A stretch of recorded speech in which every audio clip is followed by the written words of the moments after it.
Hi, this is Brennan Davis from Bedrock Games and the Bedrock blog, and I'm trying something a little different tonight. It's about 1 a.m. I just finished watching a movie, and I'm going to do like a late night, just saw it review.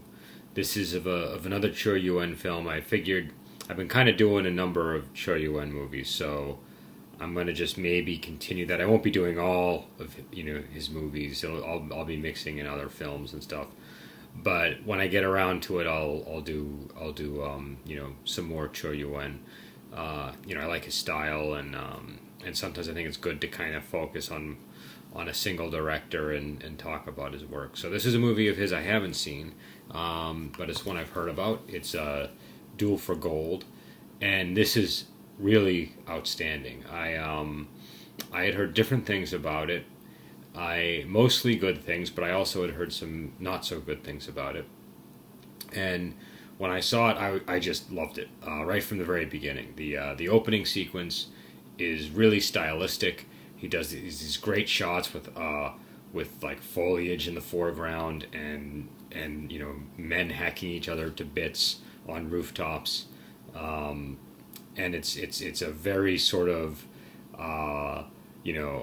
stylized, almost dance-like opening. So I really liked it. But the editing was very interesting too. It was kind of juxtaposing like a bunch of different things in between the sort of the fights on pole tops and rooftops. So the basic plot was pretty simple. It's about like hundreds of, I think like 1,000,000 taels of gold or some ridiculous amount of gold that's holed up in a vault at a security company, and the and a group of bandits need to basically are working together to get rid of it, to steal it, and the lengths they go to are quite interesting. That the elaborate sort of setup that they have for sneaking in is pretty cool. But what's really great about this movie is, and I don't want to give too much away, but it's all about sort of the backstabbing among the bandits and how they just, it's just really well done. It's if I had to compare it to like a more recent film that people might be more familiar with, I'd compare it to Reservoir Dogs. It's that style of movie, and I really really enjoyed it. It was bloody in all the right ways. The dialogue was great. The character motivations were really interesting.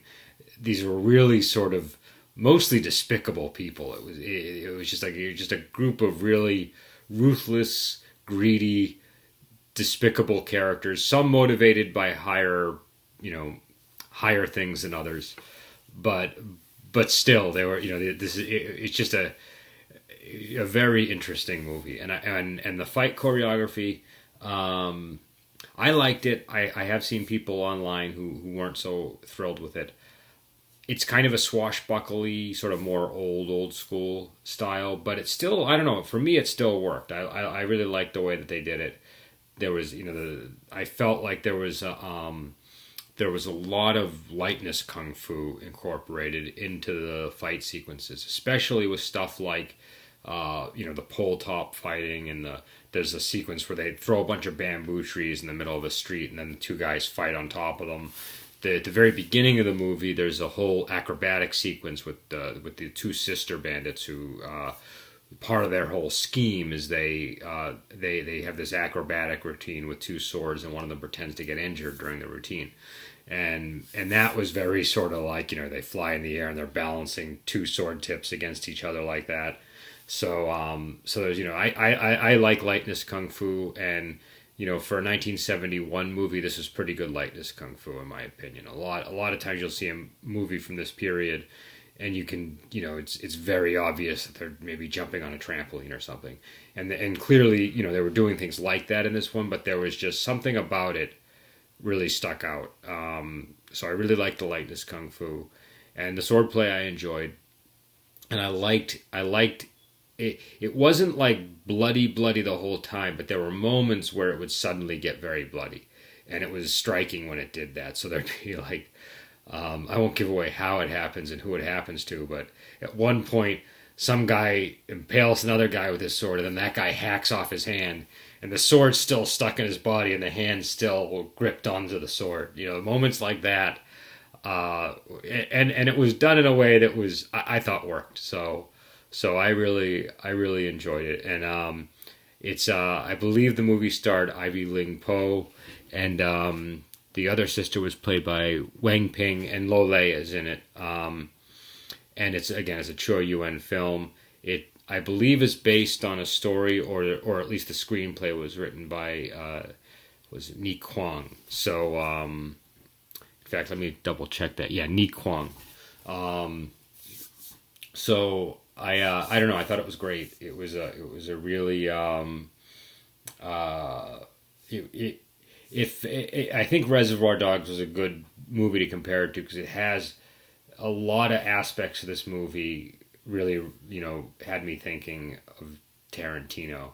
And obviously Tarantino came after this, so but it definitely had that sort of a vibe to it.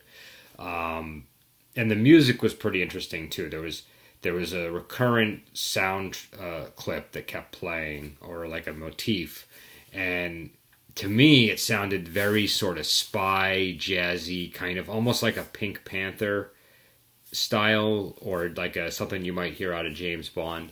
So the mood of the movie was pretty interesting, and it was beautifully shot. Very, Choi Yuen-'s very good at shooting movies and framing everything. This one I thought was particularly good. And I was trying to figure out why, and I couldn't quite crack it. I think it was because in a typical Chor Yuen movie, there's a lot of emphasis on the costumes, and maybe because that's sort of distracting my attention, I might not notice so much of the other framing things that are going on with the camera.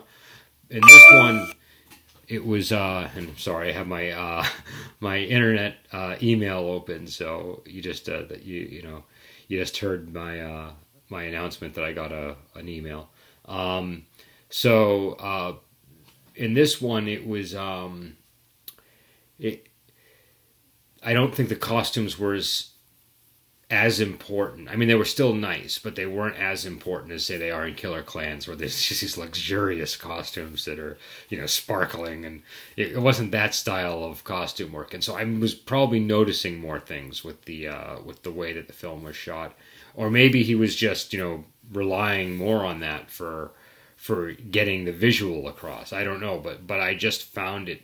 I found myself looking at the screen a lot. There was a sequence where there's a woman weeping in the foreground, and there's a guy in the background who's sort of nursing a wound, and it's a very interesting scene. I thought it was a very nice, you just see it and you say, oh, that's kind of like a very well shot moment in the film. And there were a lot of moments like that where I was like, oh, that's a nice moment. So I just think it was a particularly nice looking movie, which again, that's pretty. I mean, you're probably going to hear me say that anytime I watch Chor Yuen, but in this case, I just really felt it had a good look, and the characters again are just so shady and despicable, and the plot is great. It's and this is a really simple movie. A lot of times with Chor Yuen movies, there's tons of characters. There's a lot to digest in a very short amount of time. This one, you will not have a problem following it. It's actually quite simple in its plot structure, and the way it opens, like not just in terms of the framing of the image, but the framing of the movie. The narrator basically says this is a movie about people fighting and dying for gold. And yeah, they're all dead, but I'm going to tell you the story anyways. And it is very, I don't know, that really set the mood for me. He said that, I was like, whoa, okay, I want to know what's going to happen now. That really got my interest somehow. So it's just a really, I don't know, to me, this just hit all the right things. Again, the fight choreography is maybe a little bit on the sort of more old swashbuckly side. I tend to like that stuff because I like seeing the full frame of the actor's movement when they're doing that sort of work. I think I kind of think of there being like two types of wuxia movies. There's ones like that where you see like all the action on the screen, and there's ones where the editing refines it a lot and stylizes it, and it looks really great, but you might not be able to quite see like you're sort of piecing together in your mind the sequence of events rather than seeing them unfold, in a single sequence in front of you. And I like both.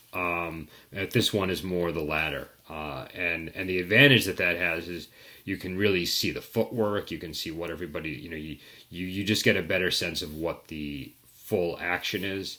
And I think this was still good enough in terms of the choreography that it still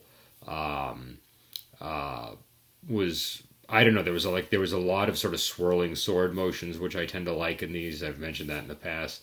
A lot of lightness kung fu, and just a lot of really interesting sort of beats in the fight scenes that help manage. Some of the fights maybe went on a bit, but I don't really have a problem with that, especially if they're kind of building drama and stuff, and it doesn't get too sort of like, oh, when is this when is this guy going to drop? But no, this was I thought it was good, and again, the lightness kung fu I think was particularly heavy in this. You really sort of saw it, and it was done in a neat way. It was done like, there's a lot of sort of, a lot of movies have the leaping on rooftops things, but this one there seemed to be more of it, and in the way that it was used, it was just, I liked the way the shots were framed when you had a guy on the roof and stuff. So I don't know. For me, this was a good movie, and again, it's Duel for Gold.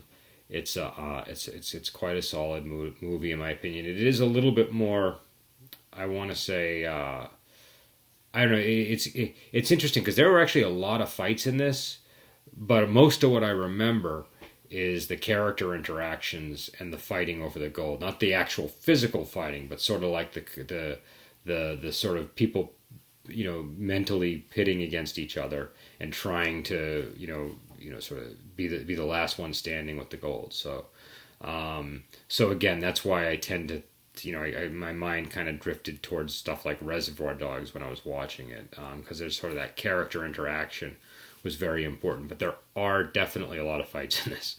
I didn't count them, but I'm sure if you watch it, you won't be, you will not be, desperately waiting for a fight to break out. Fights break out pretty regularly in this one. So 1971, Chor Yuen, Duel for Gold. Again, this is a slightly different format than I've used in the past. I thought it might be nice to try sort of a late night when my brain is just sort of about to shut off and do a review and see if it's, I don't know, maybe more honest or more, I don't know, just, it's sort of like being boxed into a corner. I really don't have anywhere to go because it's late at night and I just have to talk. So I just wanted to try it out. And I might continue to do this because I kind of like this way of doing it more than when I'm alert. So anyways, I will have some other reviews up, probably one more this week. And it's not going to be another Chor Yuen film. It's going to be something different. And I don't know what that is yet, but it's definitely going to be something that I think will be well outside that flavor of movie. I want to get something in here that's that breaks up sort of the variety. Introduces more variety into what we're doing with the movie reviews. So maybe it'll be like a more modern kung fu or I don't know. I haven't decided yet, but it's going to be something a little different, or at the very least a different director. So I will talk to you later and have a good day.